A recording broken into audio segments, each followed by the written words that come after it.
প্রিয় দর্শক আসসালামু আলাইকুম। আজকে আবার কিন্তু হচ্ছে শুক্রবারে শিখেছি, আর শুক্রবারের উপলক্ষে হচ্ছে আমরা এখানে হচ্ছে গরুর গোস্ত নিয়েছি। শুক্রবার তো একটু মানে ভালোই খেতে হয়েছে, যেহেতু সপ্তাহের ভালো একটা দিন শুক্রবার। এখানে আমি গরুর গোস্ত নিয়েছি হচ্ছে 1 কেজি। আর এখন আমি হচ্ছে গরুর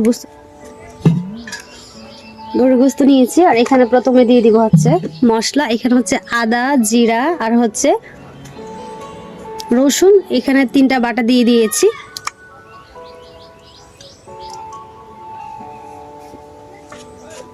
তারপর এখানে আমরা দিয়ে দিব হচ্ছে পেঁয়াজ কুচি, আর এখানে 3টার মতো কাঁচামরিচ দিয়েছি। আর এখানে টমেটো দিয়ে দিচ্ছি 2টা।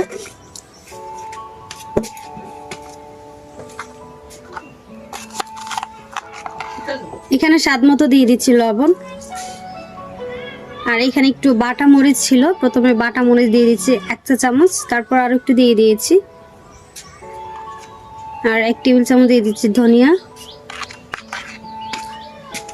হলুদের গুঁড়া 1 চা চামচ, একটু বেশি দিয়েছি।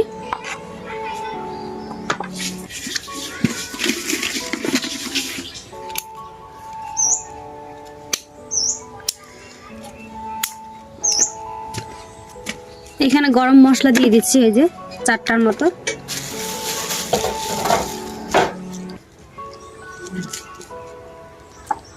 এলাচ দিয়ে দিচ্ছি 8-10টার মতো।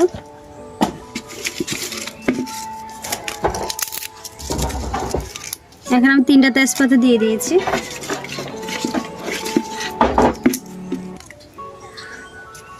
আর আজকের রান্নাটা কিন্তু আমি হচ্ছে সরিষার তেল দিয়ে করব, এই জন্য আমি হচ্ছে প্রথমে সরিষার তেল দিয়ে দিচ্ছি।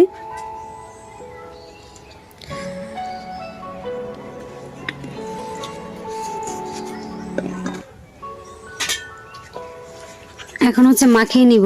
আর গরুর গোস্ত হচ্ছে মাখিয়ে রান্না করলে কিন্তু খেতে ভালো লাগে।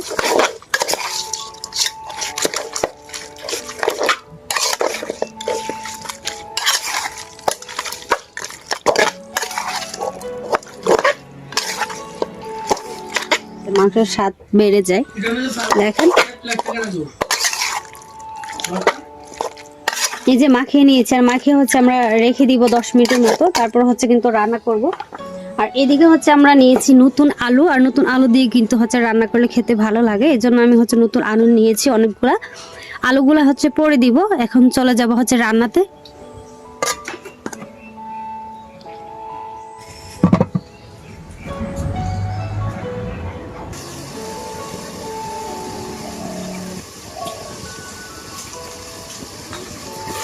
এই যে দেখেন, প্রায় 7-8 মিনিটের মতো আমি হচ্ছে কষিয়ে নিয়েছি।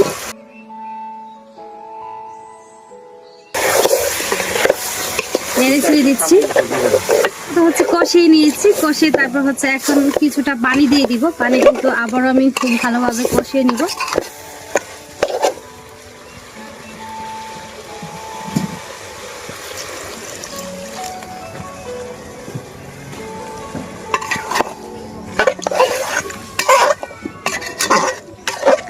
এখানে আমি 2 কাপের মতো পানি দিয়ে দিয়েছি। আর পানি দেওয়ার পর একটু নেড়ে মিশিয়ে তারপর হচ্ছে ঢাকনা দিয়ে ঢেকে রান্না করব যতক্ষণ না পর্যন্ত মাংসটা একেবারে কষানো হয়ে যাচ্ছে আর হচ্ছে সিদ্ধ হয়ে যাচ্ছে।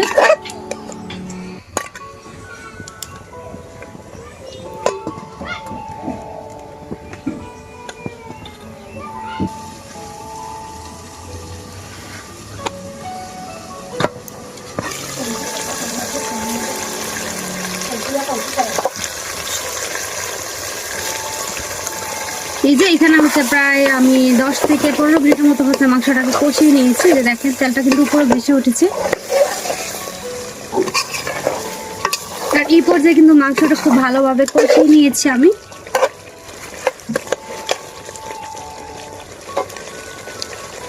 এখন এখানে দিয়ে দেবো হচ্ছে আলুটা কিন্তু আমি হচ্ছে ধুয়ে নিয়েছি।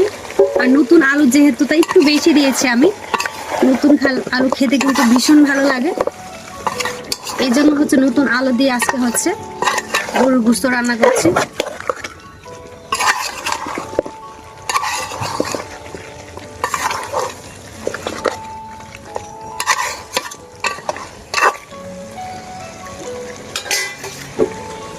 আলুটা দেওয়ার পর কিন্তু আমি আরো প্রায় 7 থেকে 8 মিনিটের মতো হচ্ছে মাংসটাকে কষিয়ে নিব আলু সহকারে।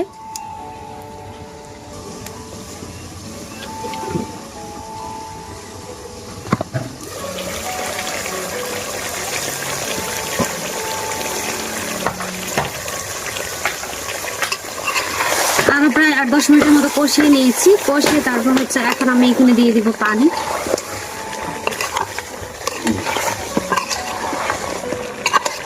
আর মাংসটা কিন্তু রান্নার আগে খুব ভালোভাবে কষিয়ে নিতে হবে। এখানে কিন্তু আমি হচ্ছে 1 কেজি গরুর গোশত দিয়েছি আর হচ্ছে হাফ কেজির মতো আলু দিয়ে দিয়েছি।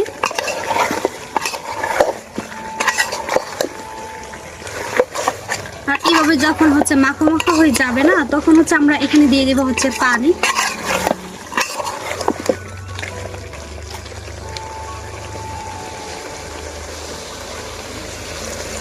আর যেহেতু আলু দিয়ে রান্না করছি তাই এখানে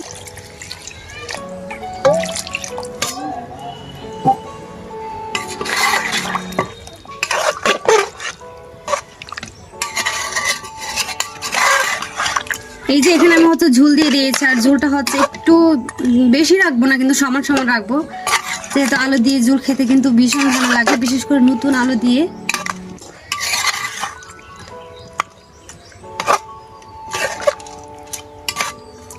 এখন হচ্ছে ঢেকে রান্না করব।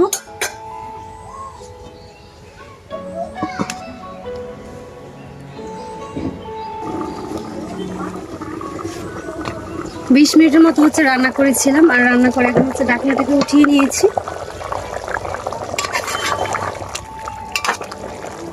দেখেন রান্না কিন্তু প্রায় হয়ে গিয়েছে।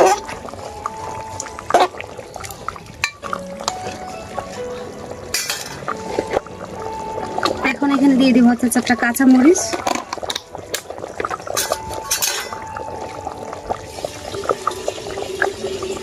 আর হাফ টেবিল চামচ দিচ্ছি গরম মশলা। আর এটা হচ্ছে আমার হাতে বানানো গরম মশলা।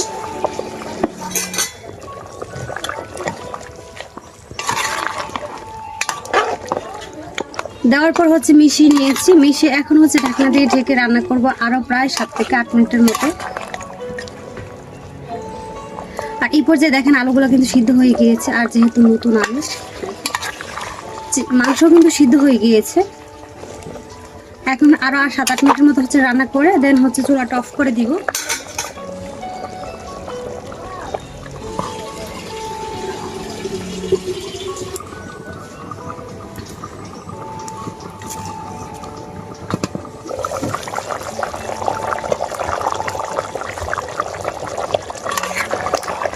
এই যে এই পর্যায়ে কিন্তু হচ্ছে রান্না শেষ হয়ে গিয়েছে। এখন হচ্ছে আমি এটাকে উঠিয়ে সাইডে রেখে দিব। রেখে দিয়ে এখানে হচ্ছে পোলাও রান্না করব।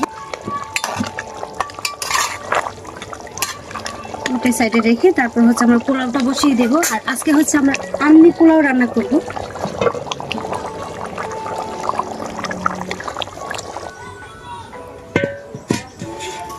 এখানে হচ্ছে পানি বসিয়ে দিয়েছি। আর এখানে আমরা হচ্ছে পোলাও রান্না করব। এখানে প্রথমে দিয়ে দিচ্ছে হচ্ছে কাঁচামরিচ, কয়েকটা দিয়ে দিচ্ছে হচ্ছে এলাচ,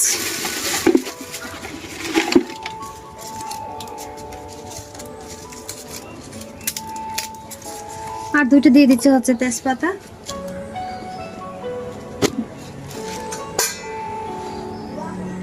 আর এখানে স্বাদ মতো লবণ দিয়ে দিচ্ছি।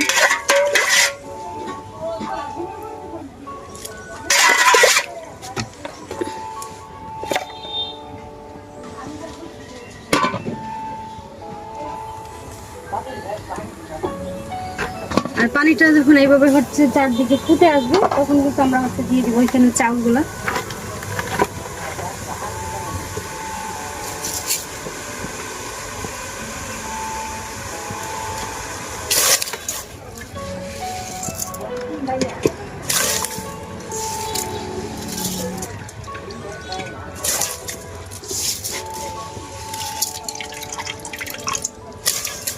এটা হচ্ছে তেল ছাড়া নাকি রান্না করতে হয়।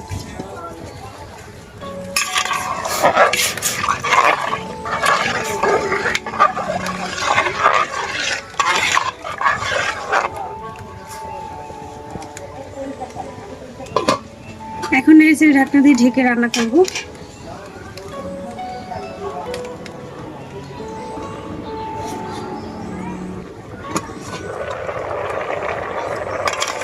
দেখেন এই পর্যায়ে কিন্তু পানিটা হচ্ছে একেবারে কমে গিয়েছে। আর এখন হচ্ছে আমি নেড়ে ছেড়ে হচ্ছে ঢাকনা দিয়ে ঢেকে রান্না করব বা হচ্ছে দমে রেখে দেবো। আর কিন্তু জাল দেওয়ার বেশি একটা দরকার নেই, শুধুমাত্র দমে রেখে দিলেই হয়ে যাবে।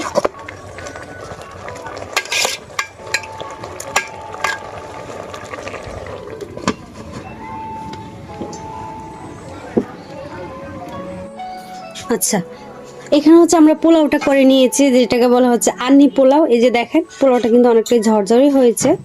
অবশ্য যেহেতু আমরা এখানে তেল ছাড়া রান্না করেছি তাই কিন্তু হচ্ছে এরকম দেখেন একেবারে সাদা দবদবা হয়েছে। আর এখানে হচ্ছে আমরা মূল উপকরণ দিব, এটা হচ্ছে এই যে বেরেস্তা। আর বেরেস্তা আর হচ্ছে ঘি দিতে হবে। প্রথমে হচ্ছে আমরা এখানে বেরেস্তাটা দিয়ে দিচ্ছি।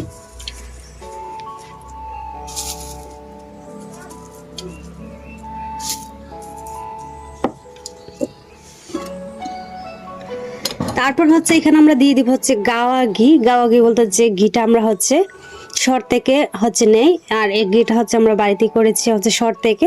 আর এই ঘিটা কিন্তু এখানে দিতে হবে। ঘি আর হচ্ছে বেরেস্তা দিয়ে কিন্তু হচ্ছে এই আন্নি পোলাওটা রান্না করা হয়। দেখেন এখান থেকে এখন হচ্ছে দিয়ে দিব।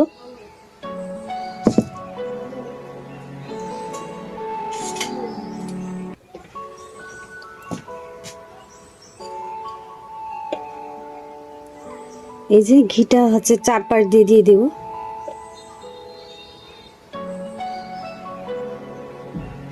আমি হচ্ছে 4 টেবিল চামচের মতো ঘি দিয়ে দিয়েছি। আর ঘিটা দেওয়ার পর এখন হচ্ছে সব উপকরণ একসাথে মিশিয়ে নিব।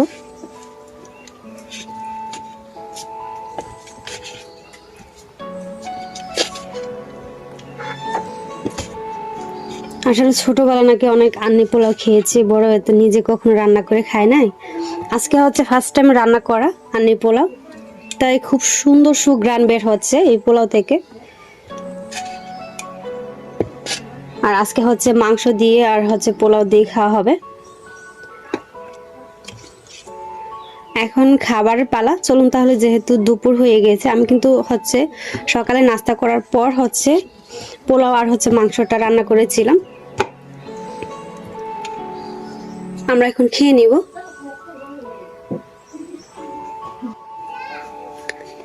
এখানে হচ্ছে পোলাও নিয়ে নিয়েছি, আর হচ্ছে এখানে আমি নিয়ে নিব হচ্ছে বিফ, যেটা আমরা হচ্ছে রান্না করেছিলাম। আমি হচ্ছে একটা হাড় নিয়ে নিচ্ছি প্রথমে।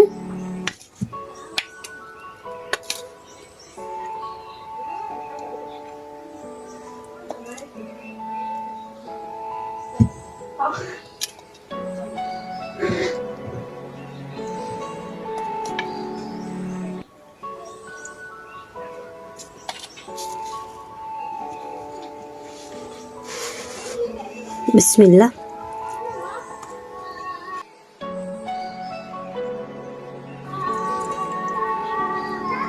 আর নলিটা দেখেন ভিতরে।